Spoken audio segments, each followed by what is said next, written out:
Halo teman-teman, para pendengar Simak Suara.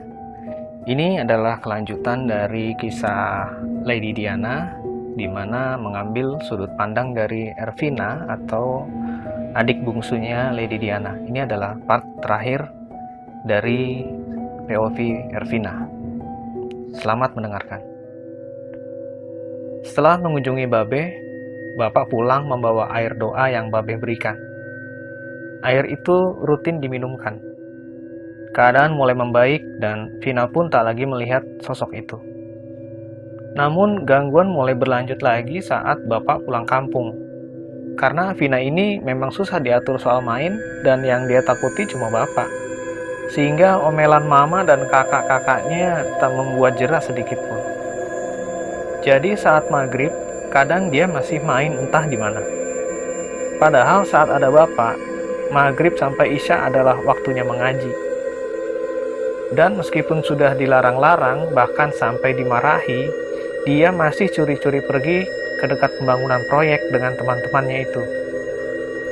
Entah hanya perasaan saya ini memang berhubungan atau tidak, namun setelah kejadian itu, sifat Vina menurut saya berubah jauh.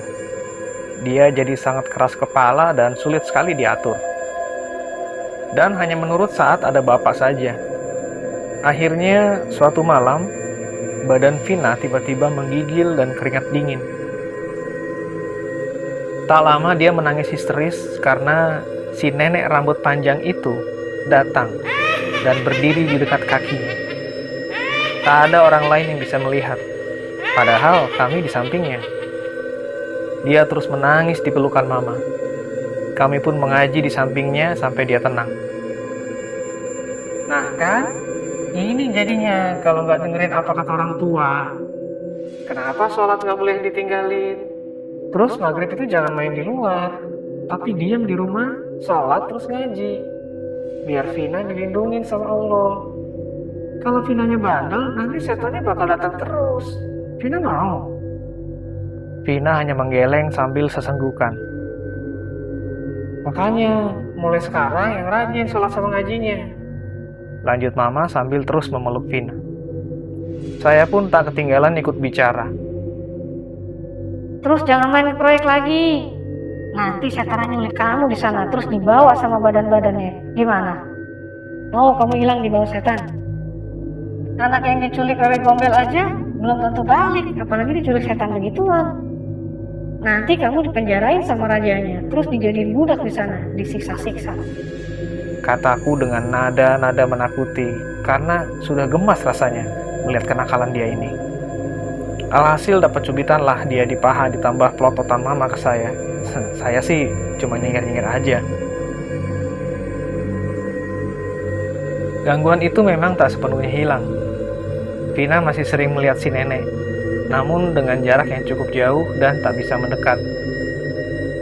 Semenjak itu memang Vina jadi agak sensitif terhadap hal-hal gaib, seperti kejadian yang belum lama terjadi.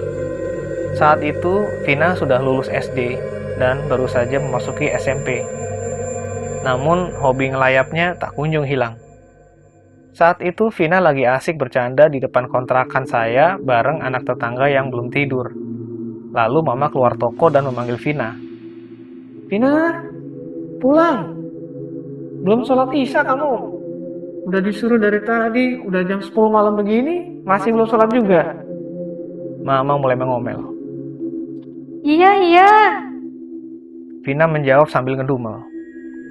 Masuklah dia ke dalam rumah, tapi malah langsung naik ke atas. Disuruh sholat, malah langsung naik ke atas, bukan ambil wudhu dulu. Hasan pun ikut mengomel. Karena memang kamar mandi hanya di bawah. Di atas ini lumayan luas, ada kasur dan 2 lemari. Awalnya tangga ada di tengah dan jadi sekat untuk kamar. Namun dibongkar oleh bapak dan tangga dipindah ke pojok. Jadi ruangan ini los sampai pintu.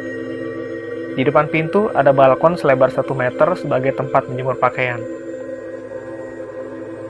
Saat mama lagi asik ngobrol dengan tetangga, lalu saya dan Hasan yang lagi jaga toko, Vina tiba-tiba berteriak dan berlari turun. Mama! Kenapa? Mama yang mendengar teriakan Vina segera masuk ke rumah dan menghampiri Vina. Itu mah, tadi kan kita lagi main gambaran. Terus sapu yang di pintu jatuh. Pas Vina noleh di pintu, ada cewek pakai baju putih, rambutnya panjang berdiri ngeliatin Vina. Memang kami semua mendengar suara sapu jatuh setelah sekelebat angin dingin menghembus ke arah rumah. Lalu setelah itu disusul gerimis kecil yang turun. Nah, kan itu Vina diliatin biar Vina sholat, makanya sholat sana, kata Mama. Takut mah. Vina mulai merajuk. Ya udah, sholat di bawah aja di kamar Mama. Sini Mama temenin. Saya pun cuma ketawa dan nyeletuk meledek dia. Lagian disuruh sholat malah main gambaran. Dikerjain kan jadinya. Paling dia nggak ada di sana ngeliatin kamu main gambaran, tapi kamu ini nggak noleh-noleh. Makanya dijatuhin tuh sapu biar noleh. Vina makin cemberut, kesal karena diledek. Akhirnya saat malam tidak ada yang berani naik ke atas. Barulah saat Mama ikut naik dan tidur di sana, Hasan dan Vina mau tidur. Bahkan besoknya setelah dibangunkan Mama untuk sholat subuh, mereka berdua langsung turun setelah sholat karena Mama juga turun untuk siap-siap buka toko. Sampai maghrib pun tak ada yang berani naik ke atas. Loh kok lampu atas belum dinyalain? Kan udah gelap. Saya yang mampir ke toko heran saat pergi ke dapur yang juga di bawah tangga melihat di atas kok masih gelap. Hasan pun nyeletuk. Mbak aja sana yang nyalain lampunya. Ya elah, laki kok takut sih. Saya meledek Hasan yang hanya tersenyum kecut. Udah sana nyalain. Dia bersungut kesal. Dengan berbekal senter HP, saya naik ke atas dan kondisinya benar-benar gelap karena semua pintu, baik yang di depan dan di sebelah kanan, tertutup rapat. Setelah menyalakan lampu, saya kembali turun. Dah, naik sana. Sholat, udah maghrib dari tadi juga. Kataku ke Vina. Takut. Sholat di bawah aja. Dengan part yang ini selesai, maka cerita dari Lady Diana pun sudah berakhir. Terima kasih sudah menyimak.